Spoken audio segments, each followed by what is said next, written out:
So let's go to the next question, and that is going to come from Chris Topher. Question number 5.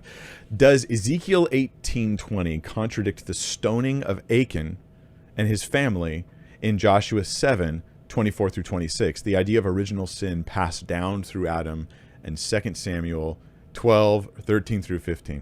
Okay, this is a little bit convoluted. It's like as soon as we get to 3 passages of scripture, things can get a little bit like just hard for people who weren't already thinking about your question, Chris, to follow along. So let's look first at Ezekiel. Ezekiel 18:20 gives us a principle in scripture. This is a general principle about how sin is handled, right? The soul who sins shall die. The son shall not suffer for the iniquity of the father, nor the father suffer for the iniquity of the son. The righteousness of the righteous shall be upon himself, and the wickedness of the wicked shall be upon himself.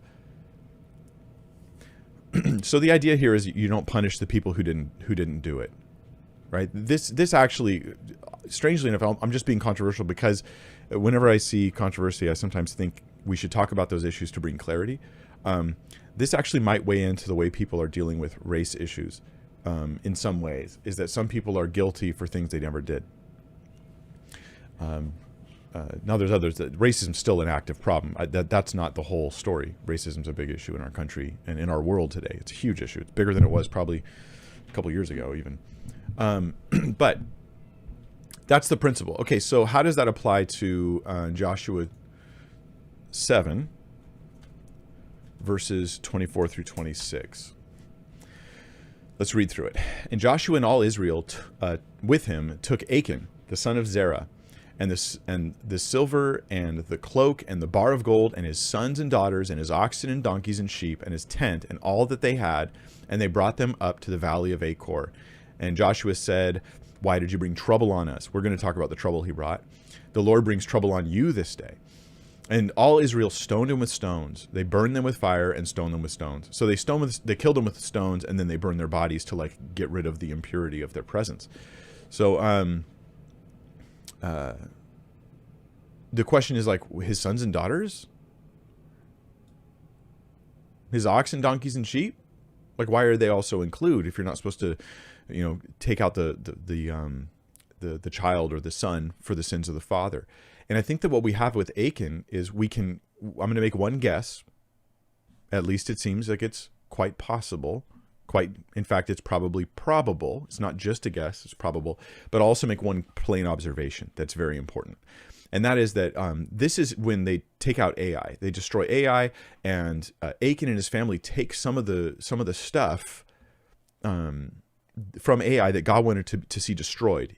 And it's kind of a lot to get into all the details. So I'll just say this: in Joshua 7, they take out this foreign land that's polluted with idolatry, with wickedness. Probably some of the gold items might have even been idols that they had taken.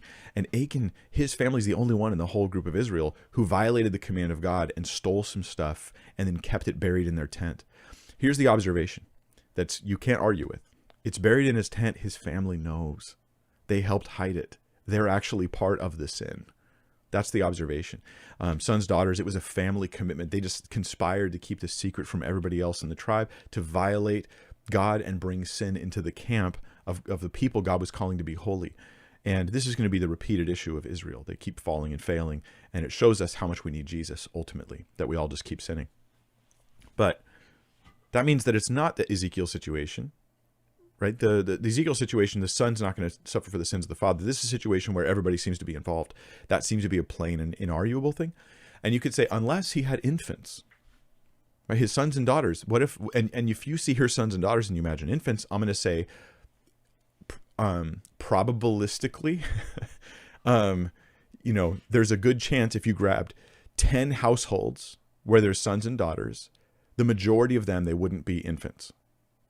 Right, because you stay in the house beyond that infant age, and as they're traveling as a family, his sons and daughters could have been his sons and their wives at this point, right? This is a family traveling in a camp, sharing tent space. They're what's the term? Where you go from camp to camp to camp. You're traveling. I can't think of the word. You guys know. So anyway. That's what I'm saying. They were active in the sin, and so they were actively receiving the punishment. I think that that's how I would read that passage. You also mentioned 2 Samuel, the idea of original sin passed down through Adam in 2 Samuel 12, verses 13 through 15. Oh, yeah, this is different. Okay, here's a different scenario. David said to Nathan, I have sinned against the Lord. And Nathan said to David, the Lord has put away your sin. You shall not die. Nevertheless, because by this deed you've utterly scorned the Lord, the child who's born to you shall die. Then Nathan went to his house. So I don't know why I read the house verse, I guess because you said 15. But Nathan went to his house. That's the important thing. This is where David and Bathsheba commit adultery, and she becomes pregnant. David tries to hide it up by murdering murdering Bathsheba's husband, Uriah. And then Nathan exposes him. And then he says, look, you're not going to die, but the child's going to die. Now, is this a situation where the child is punished for the sins of the father? I think this is where, and I hope people can hear me on this, because they're going to hear this like, here's another Christian apologist trying to pretend things are complicated. Well, usually you guys accuse me of pretending things are too simple, so so take your pick. But I do think things are complicated here. I think the basic rule is you don't punish children for the sins of the parents. However, in this case, the child is not being punished, as in the child is not receiving some sort of punishment like, I want to hurt you.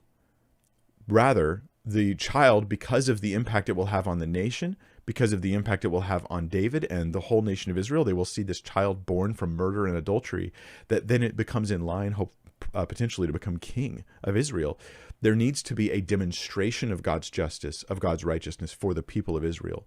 And so that the child dies and I'll use the term, and I think it's appropriate, as a collateral damage, right? Collateral damage because of the sins of the father. But, and I totally get how someone goes, well, that feels like it conflicts with Ezekiel 18. And the three rescues that you could have for this are, one, and your fourth could always be, I don't know. I just don't know. That's a tough question. I don't know how to answer that. We're allowed to do that.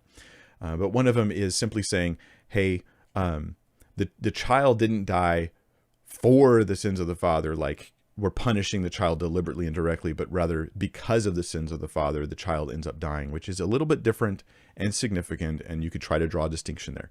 You could also say that the rule that God gives in Ezekiel, and I've heard one apologist do this, the rule God gives in Ezekiel 18 is his rule for human government.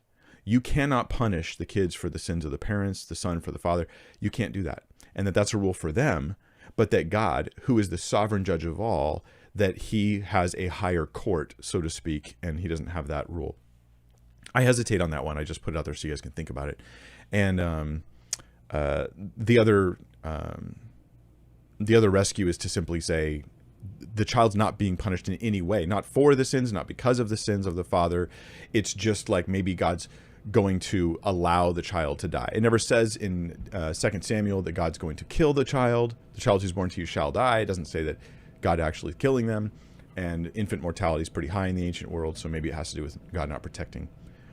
I hesitate on that. I lean towards the first solution of this being a situation where the child dies for other means, not to punish the father, but because, and here's the hint in the passage, because God has been scorned by the leader, and he's restoring holiness.